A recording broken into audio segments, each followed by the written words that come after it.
Hello everyone. ये question olympiad pathfinder से ली गई है। Multiple choice question number 30 chapter 2। इस क्वेश्चन में दी हुई है a massive bead is threaded on a long light rod, one end of which is pivoted to a fix point O। ये बीड है जिसको एक light rod means massless rod के साथ अटैच किया गया है and it is free to move, है ना। और ये पिवोटेड पॉइंट है रॉड का। रॉड यहाँ पे पिवोटेड है, इनिशियली हॉरिजॉन्टल डायरेक्शन में। The rod is held horizontally and the bead is at a distance L from the pivot। ये दिया हुआ है कि bead जो है ये bead L distance पे है from O। So coefficient of friction between the rod and the bead दी हुई है mu। Which of the following statements correctly describe relation between angle theta that the rod makes with the horizontal after the rod is released and time t। ये कह रहा है कि rod को यहाँ से रिलीज किया गया, तो रॉड ऐसा घूमना शुरू हो गया क्योंकि यहाँ पे पिवटेड है तो ऐसा घूमना शुरू हो गया। इसके साथ साथ बीड भी नीचे आ रहा है क्योंकि रॉड के साथ वो अटैच्ड है इस वे में जहाँ ये free to move along the rod. तो टी टाइम के बाद अगर जहां भी रॉड आ गया होगा, मान लिया ऐसे पोजीशन पे आ गया होगा, तो उस समय ये एंगल थीटा बनाता है हॉरिजॉन्टल से। तो ये थीटा का वैल्यू क्या होगा उसको निकालना है। So they are saying in the options it is given if mu is negligible, मतलब 0 mu almost, तो theta tends to tan inverse gt square by 2l। B option में है if mu is finite, theta tends to tan inverse gt square by 2l।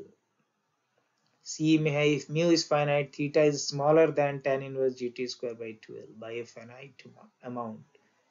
D is none of the above statement is correct।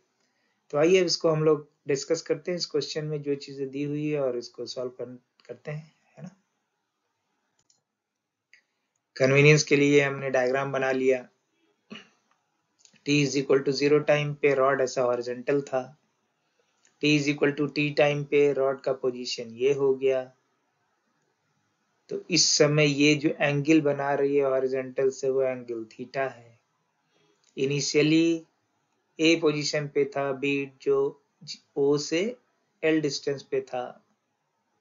मान लेते हैं कि जब ये T time पे जब रॉड ऐसा हो गया तब बीड जो है बी पोजीशन पे आ गया रॉड के रिस्पेक्ट में,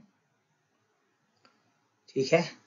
और ये डिस्टेंस O से L प्लस एक्स हो गया, ठीक है। So this is t is equal to t, है ना।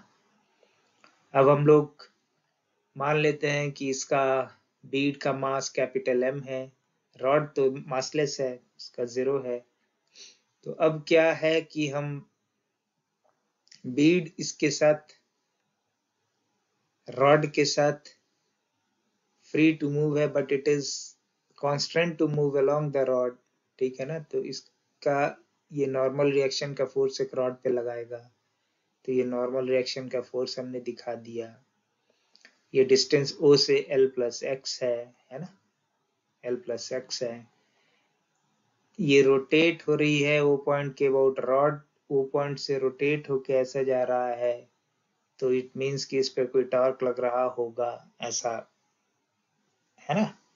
तो हम टॉर्क निकालते हैं। तो टॉर्क के लिए एक्सप्रेशन जब हम लिखेंगे अबाउट O, तो क्या लिखते हैं, force multiplied by perpendicular distance.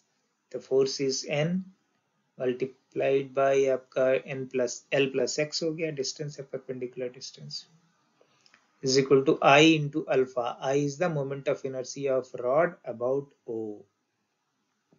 O point के about moment of inertia है into angular acceleration of the rod, ठीक है। बस रॉड का मास 0 है, राइट, तो उसका moment of inertia will be also 0 क्योंकि m into L square by 3 होता है रॉड का अबाउट दिस पॉइंट, राइट। तो m itself is 0, so this I into moment of inertia will be 0, तो I into alpha is equal to 0।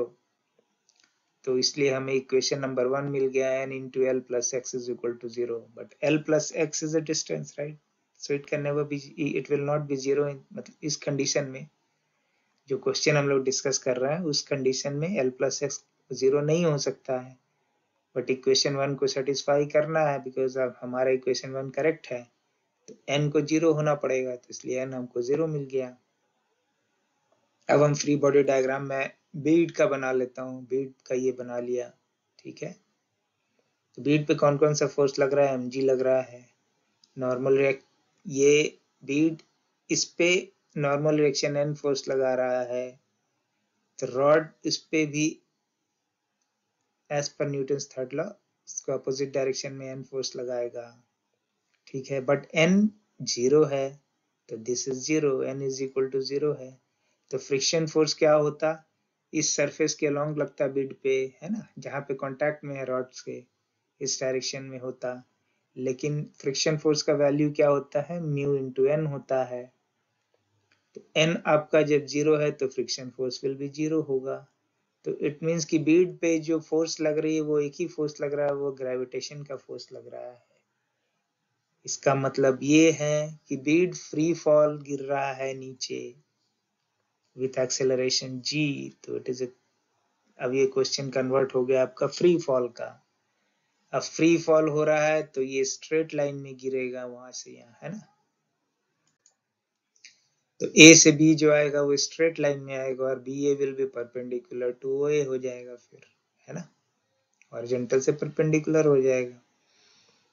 और AB जो distance हो जाएगी सिर्फ g एक्सेलरेशन से नीचे आ रहा है और कोई एक्सेलरेशन नहीं है बीड का, तो हाफ इंटू GT स्क्वायर होगा, सो AB become half GT square.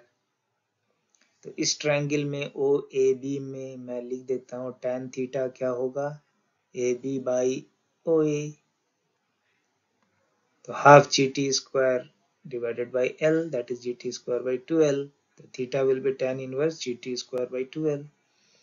इस पूरे इक्वेशन में जो हम लोग सॉल्व कर रहे हैं, सिंस n 0 है, नॉर्मल रिएक्शन फोर्स मतलब फोर्स ऑफ इंटरेक्शन बिटवीन जो बीड और रॉड के बीच का है वो 0 है, तो फ्रिक्शन फोर्स 0 है, तो म्यू हमें कहीं भी इस पूरे सॉल्यूशन में हमें कहीं भी म्यू का एग्जिस्टेंस नजर नहीं आया। इसका मतलब है कि वेदर म्यू इज नेग्लिजिबल और finite, still the theta will be this much.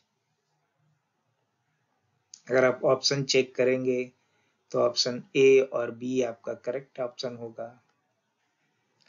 तो होपफुली आप समझ गए होंगे इस क्वेश्चन को कैसे सॉल्व किया गया। इन केस फिर भी अगर डाउट है कमेंट बॉक्स में डालिए, मैं क्लेरिफाई करूंगा। Thank you.